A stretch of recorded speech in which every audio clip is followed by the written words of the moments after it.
আসসালামু আলাইকুম। কেমন আছেন সবাই? আশা করছি আল্লাহর অশেষ রহমতে সবাই ভালো আছেন এবং সুস্থ আছেন। একটানা ৩-৪ দিন বৃষ্টি হওয়ার কারণে আমাদের তো পুরো বন্যার মতন পরিস্থিতি।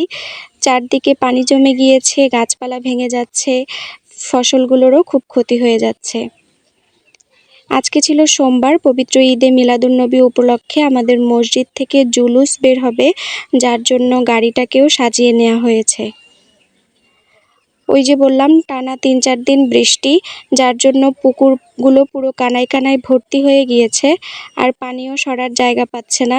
গাছের গোড়ায় পানি জমে গাছের গোড়াগুলো নরম হয়ে যাচ্ছে, আর গাছগুলোও হেলে যাচ্ছে।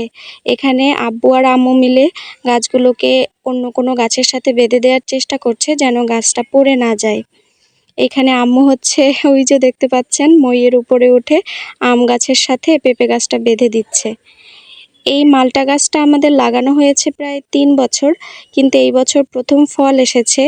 আহামরি যে খুব ভালো খেতে তা না, তবে নিজেদের গাছের একটা ফল, খেতে বেশ ভালোই লাগছে। খুব মিষ্টি না হলেও একেবারে যে পানসে তাও না। আব্বুকে পেড়ে দিলাম, আব্বু তো এখনই একদম খেয়ে আপনাদের রিভিউ দিয়ে দিচ্ছে। এটা হচ্ছে আব্বুর পার্সোনাল ছুরি, আব্বু যাই খায় কাউকে কেটে দিতে হয় না, সে একা একা কেটেই খেয়ে নিতে পারে। খুব ভালো এইটা।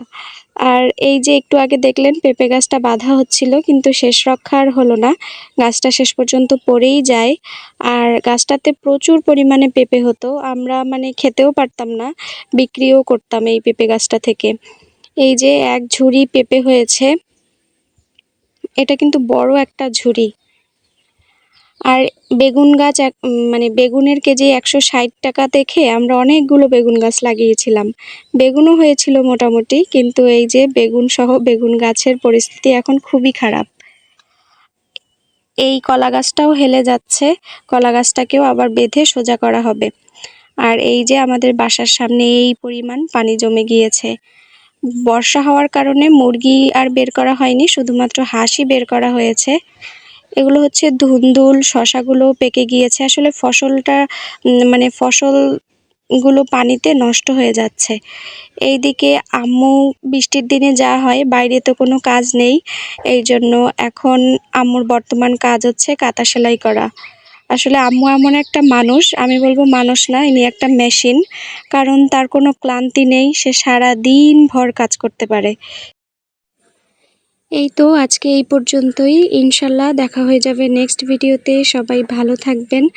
আর আমার করা ব্লগগুলো জানি অতটা প্রফেশনালও না, অতটা সুন্দরও না, তারপরও যদি ভালো লেগে থাকে লাইক কমেন্ট শেয়ার করতে ভুলবেন না। আল্লাহ হাফেজ।